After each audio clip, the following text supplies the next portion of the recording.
bank. Window down, yelling out money, anything. Ayy, ooh, got the foot on the gas. Pedal to the metal when I'm getting to the back. Ayy, got the foot on the gas. Pedal to the metal when the lane moving fast. Ayy, let them all cross. If they hate, then let them hate and make a bigger boss. Ayy. What is up, ladies and gentlemen? We are back. We are live. It is the Freight Coach Podcast, the top podcast in transportation, coming to you guys every single weekday, 8:30 a.m. Pacific, 10:30 Central, to break down some industry headlines. But most importantly, you guys provide some actual insight into what you can do with all of this information. If this is your first time tuning in, welcome. This is the real side of freight, ladies and gentlemen. And I do say that before every single show. And what I mean by that is I only speak with transportation professionals, because at the end of the day, you guys, I want to talk to the right individuals who have done what you're looking to do or who are currently doing what you're trying to achieve, so you can take that information, apply it, utilize it, and see a meaningful difference in your business and your life. And speaking of that, today, I got a very special guest, and I'm going to just really jump right in. You know, I think founding a business has been like, it's just been overly glorified out there. But doing it the right way and really founding multiple companies is no small feat either on top of that. But it's like, what does it actually take to build a real business out there? Not one that is, you know, good for 12 months. Like, we're talking the investment of year over year improvements out there. So I have Mr. John Kuhlman on the show today. John, thank you so much for taking the time to join me. Thanks for having me, Chris. Good to be here. No, man, it's been a while. And, you know, that's, you know, it's one of those things, man, because it's like every time I have people on the show and I'm like, oh yeah, I'm going to have them back on. And then it's like a couple of years later, and, you know, but like, that's just what happens when your friends are like busy and, you know, business owners, and they're out there doing things. Because I don't even like, I look at it in like quarters now. Like, I don't even look at it by like days or weeks. It's like, all right, what's going on in Q2 and everything else. Yeah. I think it's been, well, it was 3 years to the day almost that I reached back out to you and said, hey, I think it's been a while since we've talked. So 12 quarters later, here we are. No, that's the thing. Cause like, obviously we're both in Arete, and the last time we saw each other, I think, was at Arete in St. Louis like 2 years ago now. Yeah, that's correct. Yeah, dude, it's been a while, man. So like, what's been going on in your world? So, I mean, you've founded a couple of companies out here. You've been in brokerage. So kind of catch everybody up on all of this stuff. Yeah. So Heartland Logistics Group, we are getting ready. August, we'll be going on our 5th year. So super pumped about that. We've got a great team. Let's see here. We've experienced the pains and the challenges just like everybody else has for the last 3 years. So we're no stranger to that. I will say, a testament to the leadership team, and more importantly, the people at the desk level. They've done a phenomenal job over the past 6 months. We've seen growth in a lot of areas. We're 2% up year to date on our budget. We're up 20% on revenue and 30% on volume. So we've been very fortunate. We've retooled a lot of things, looked at a lot of new tech, really dug into our process, and I think that's helped us. And this was a precursor for the last 6 months of last year to get to where we are today. So additionally, on the tech side, we started a TMS company, Sunnybrook Software Company, productized that last year, took it to market, and now we're just getting going on that. So we've got 18 customers today, and it's been a really good experience. It's been a really good journey, and our clients on the brokerage TMS side have seen a lot of success. So with Heartland Logistics here, man, are you niche based? You know, because again, I think that's one of those things that I get asked a lot. You know, it's like, how do I find customers? What do I do out there? How do I get noticed?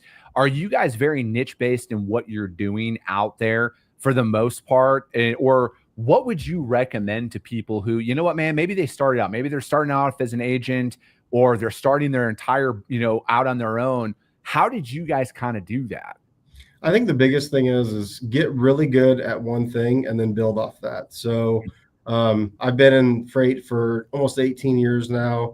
My background's in agriculture transportation. So that's kind of where our foundation started. So moving seed, moving ag chemical. And then from there, it was like, okay, what other modes, what other services, what other solutions can we provide to our customers, and build off those and turn our business from, you know, a $1 to $5 million brokerage into the 50 million plus that we are today. So over the last 5 years, we've really built on our dry and liquid bulk service offering to our clients. as well as digging in with larger enterprise accounts. So we've always took the road of let's work with these large enterprise shippers. Whereas we continue to grow with them, we can control the amount of volume, the amount of freight that comes in based on our performance, based on our pricing and our execution to those customers. How, when you're going out there inside of that, like I want to kind of, I don't want to say shift gears a little bit, but Sure. How challenging was it to go from 0 to that 1 million annual revenue mark, right? Like I'm not talking in total revenue. It's really like getting up to where it's like, hey, I have a couple of good customers now, and we're consistently hitting that million plus, revenue mark every single year. What was that build like? It was a quick build for us. And again, I'll just say that I'm extremely grateful for our team. They've done a tremendous job executing that. But the other catalyst for growth for us was we were lucky in terms of when we started and when we got going, right? We launched September of 2020, which, as you know, freight rates were skyrocketing. We already knew the industry very well, so we were able to tap into a lot of the players that we work with today, as well as new players on the customer side. We understood the modes, we understood the carriers, so tapping into that network of carriers really helped us blow up. And like the first year, I think we did our first $1 million in 4 months. So we did our first full year, we did 20 million. So and then year 2 we were at 52. So we had aggressive growth the first 2 years, but then we really spent the last 3 years, absorbing what the market was yielding, making some changes, getting our technology right, get our process right. So, I mean, we're still hovering around that same mark today. However, our portfolio when we started was, call it maybe 50 to 100 customers, and now we're at almost 400. So once the market comes back, once the market does turn at some point, which since freight's cyclical, it inevitably will, once we get there, we expect to see a massive growth coming again here, probably the next, I'd say 6 to 18 months. Yeah. It's, so when we started January of 2023, right? So pretty much right when everything was bottomed out, and, and I'm really like, hindsight being 2020, as frustrating as it is to not be as far along as I thought we were going to be at this point. I've actually I'm really grateful we started when we did, because my whole mentality is if we can build in a down market, if we can grow year over year in a down market, to your point about when things change, I feel like that aggressive growth that you experienced right away is what's on our horizon, because it's like, man, we actually took this time to implement systems, training, processes. Like we have that infrastructure built up inside of our company. So when things do change, when we are able to hire people and grow and scale, we don't have to be like, oh shit, we got to go write a bunch of SOPs here, right? Like we have all of that. We're ready to hit the ground running. And I feel like a lot of individuals out there who are frustrated with how the market is going, I really want you to actually think about all right, are you appreciating the customers that you have? Because that is, I think, an overlooked skill set that when business kind of falls into your lap, air quotes, I don't know if you appreciate the business the way that you do, when you have to fight to actually get that opportunity to grow with them. And I think that, that's one thing, that's a perspective that has really shifted with me over these last, 5 years of being self-employed is I'm like, damn, I appreciate these customers so much more than I ever did when I was getting a salary, And now I'm like, man, the fact that people are giving me and trusting me with, some of the shipments that we move are $500,000 pieces of equipment, and they're entrusting us to go out there, and that sale for my customer, that's their P&L for probably 2 months, that's a lot, right? It's not just, hey, here's a truckload, go out there and bid it and run it. And that was, admittedly, that was my mentality for the first couple of years of my career, because when you work for a large established company that you have that brand recognition out there, people know you. They're like, oh yeah, man, I'd love to work with you because you work for that company. It's a lot different sale than, wait, who are you? But that's also a blessing as well, because it's like the fact that you don't have a reputation out there in the market, you can set that story and you can tell that story out there and create and build off of that. Well, and you hit something that's really important. And you talked about in these down markets, working on the business versus in the business, because again, as leaders of different organizations, we help get these things started. So we're go sales mentality. Let's go onboard new clients. But you do have to take a moment and pause and say, okay, when this opportunity comes, when these new clients come in the door, how do we scale? Because it's great to get that first load, that 10th load, that 50th load. But again, you said it yourself, customers are trusting you with their freight. So you need to make sure that you're building out the infrastructure within your organization. That way, as they keep leaning into you, you don't get to a point where you hit that pressure plate and all of a sudden it explodes because you can't keep up the service levels that you did at a smaller volume, right? How did you guys manage through that explosive growth, right? Because I don't know if people actually understand how much growth you guys went through early on like that, and then to sustain it, right? Because like you've been, we're in, like I said, we're in the same entrepreneur group, right? Like we are very fortunate to learn from very verifiably successful people who have built real companies out there, and to see people come and go. Just even in today's social media world, right? How many companies do you see come and go, like, oh, raised 100 million, bankrupt 6 months later, shit like that, right? So it's like, I think that people overlook kind of how hard it is to go through even that growth, right? And you might be sitting back like, oh, I would do anything to have a $20 million company, but to go from 0 to 20 within 12 months, that had to have been a level of challenges that you probably didn't even expect at that time. Yeah. And I mean, I think you look at that. So I can think of two specific examples where we had one customer back in 22 where in September we moved 8 loads for them, and in October we moved almost 900. And there was another customer this year. Where January, I think we moved 45 loads. And then by April, we had moved almost 3,000. So when those types of opportunities come up, to your point, you need to have a capacity strategy, and post and pray on public load boards is not the solution. It's a Band-Aid. It'll help you situationally, but I think it takes a talented team that's been around for a few seasons to understand the seasonality of the market and how cyclical it can be. Finding the right carriers, building those relationships, and to your point, it's hard to stand it up. If I get a contract today for 1,000 new loads tomorrow, will it be difficult? It depends. It depends on what the opportunity is, the geography, the freight that we're hauling, cargo value, what the risk profile is, as far as is it a targeted commodity, all those things.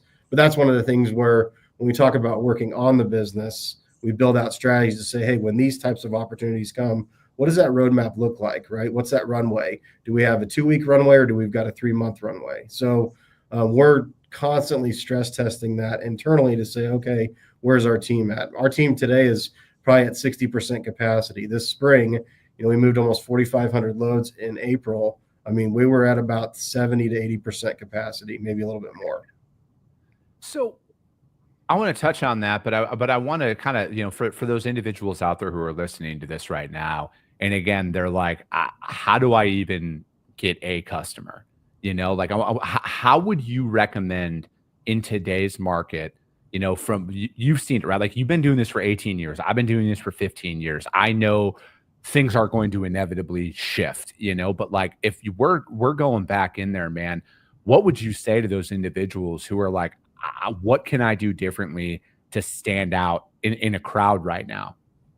Well, I think in the age of AI and automation and email, people are thirsting for that human connection, right? We're pushing our sales reps, our enterprise account management, our business development team heavily. Go meet with your customers, right? People want that person-to-person interaction. And I think that's where nobody can hide behind an email. They can't hide behind a bad phone call. It's real, right? You're breaking bread with them. I know Scott Erickson, our vice president, he is a huge proponent of let's get out and get face-to-face with our customers. Quarterly business meetings, that's what we need to be doing. And again, it doesn't need to be in a big, fancy, ritzy restaurant and spend a ton of money. Just go meet with them face-to-face. Go have coffee with them. Go engage with them. Say, hey, and be vulnerable, right? Say, hey, here's who we are. Here's what we've done. Here's all the good. Here's the bad things. These are the areas that we can work on improving. That we care about your business, it feeds our families, right? I've got 100 and last time I counted was 108 kids that I'm responsible for through both organizations. So Yeah. knowing those numbers and knowing, and again, I don't know them right now, but knowing those numbers is important, right? We're responsible for those people. So I think just humanizing the conversation, I think, is the most important thing when you go in and talk to those customers. Yeah. Again, I asked that because it's like, I kind of feel like I say that a lot, and I don't know if everybody like fully comprehends when I tell people like you got to do what others aren't willing to do. And with AI and automation and email, I mean, and again, I admittedly we fell into the email trap for the first 15 months that we were in business, right? We're like, oh yeah, we're gonna just do email, we're gonna get in front of all these people, and then I was like, all right, enough's enough, man. Like we have almost zero conversion, like meaningful conversion. And I'm like, we got to pick up the phone and we got to get in front of people. And then as soon as we did that, boom, you can see the hockey stick start to go up. And it is, man, like at the end of the day, you just have to be willing to do what others aren't. And it's easy in a market like right now, because again, like I feel like I want people to rest assured, like we're at about almost 5 years now of capacity not being an issue. All right. Yep. Customers, shippers, manufacturers, they haven't had many load failures over the last 5 years, you guys. Most people forget after 5 months, right? Like we're talking 5 years now, right? So it's like when you're hearing we're good, they probably are, but it's like, again, if I'm able to develop new customers in this time frame, right? Like I said, we started in 2023 till now. If I'm able to find them, there is nothing that I'm doing that's like proprietary or special. If you pay attention to my content, I tell you guys literally everything I say. And if I'm able to do it, and it's based on these strategies, we offer to go out and see people. We offer to show up. I will call them. You can hang up the phone on me. I'm almost 40 years old. You're not going to hurt my feelings if you hang up on me, And again, it's like, laugh about it, dude. Like, that's what I do. When I get hung up on to this day, I'm like, wow. Anyways, on to the next one. And I don't give myself any time to think, and you just get back on it.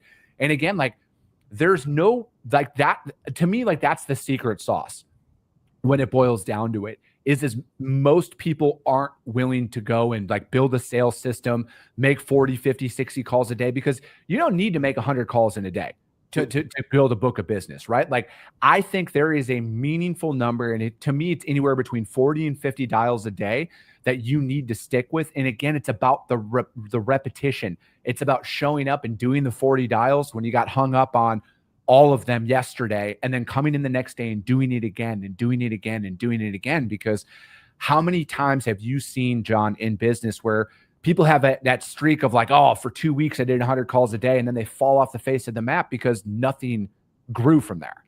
Yeah. Dials don't always equate to dollars. And, as I tell the sales team, it's like, go out and uncover the pain, right? Figure out where customers are hurting. And again, it could be, I'm having an issue with another provider. I'm having an issue out of this market because of seasonality, right? There could be several reasons for it, but find the pain. And again, we've seen extremely long sales cycles when it comes to large and enterprise type accounts. I have one client that I'm going on 2 years right now. We have quarterly calls. We haven't been onboarded yet. It's still probably going to take a little bit more time, but those are going to pay off eventually. So having regular interaction, not annoying him. I'm not calling him every week. He wants to be on a quarterly basis, which is totally fine. And now go find 50 customers like that, and you will start to see business start to come in the door, as it takes a little bit of time. But the guys that are calling every single day, every single week to a large enterprise shipper, they don't want that. I met with the customer 3 weeks ago, and they said, I get between 40 and 70 cold calls a day. And they're like, I just don't have any freight. They go, I give it to all my asset-based guys. I'm keeping the carriers busy, which I respect them for that. And we get overflow on markets, on freight that's not out of their core market. That's the only stuff we're handling for them. That's fine. We're there to support them. If something changes, or if anything explodes, we can come in and backfill where their core carriers can't.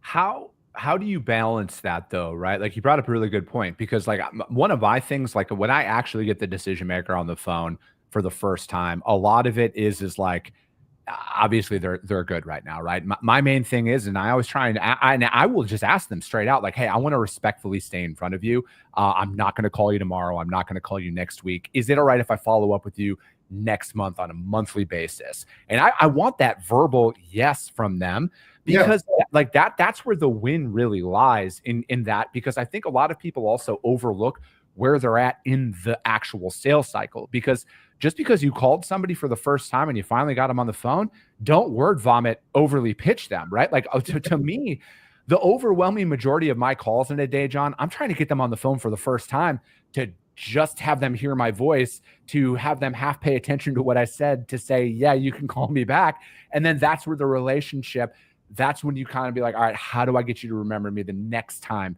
that I call?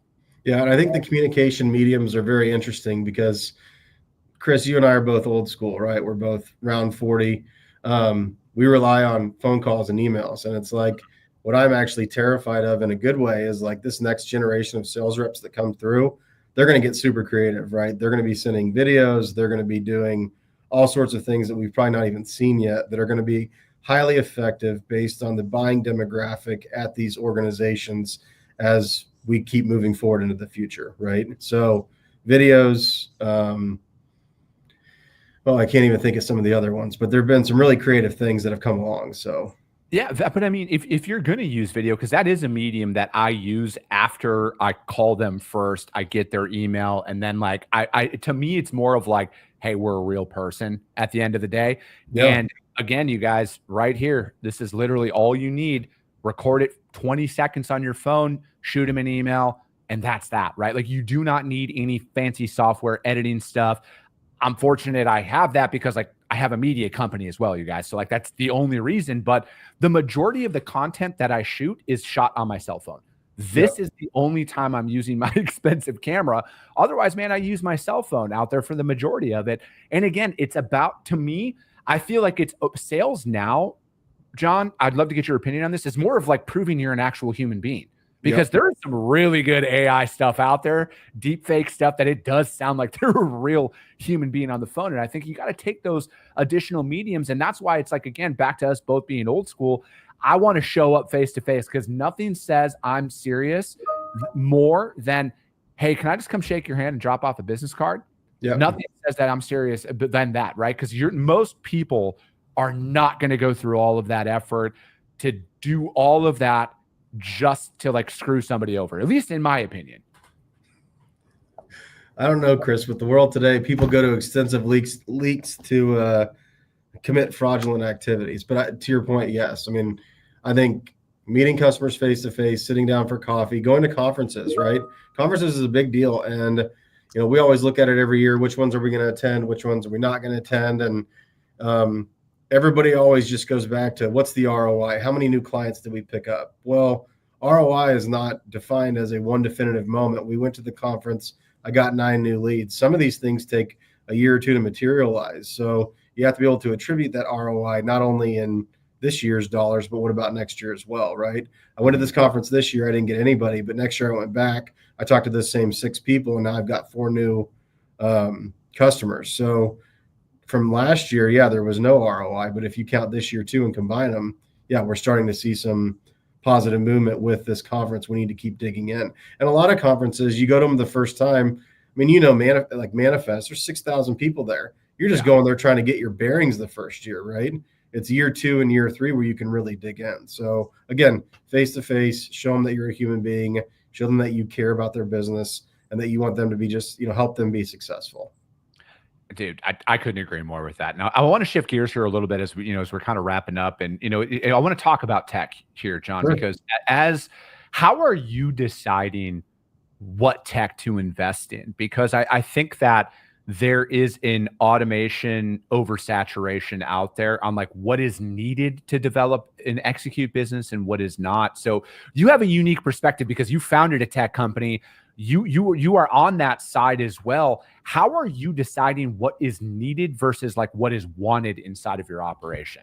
Sure. So there's a lot of questions out there around like buy or build it yourself. So we take that approach with everything that we do.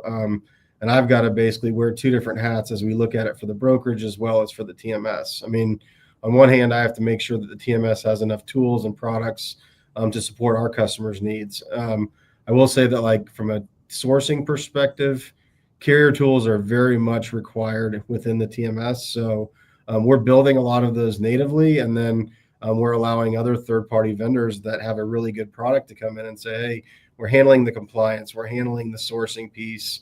We've partnered with Highway.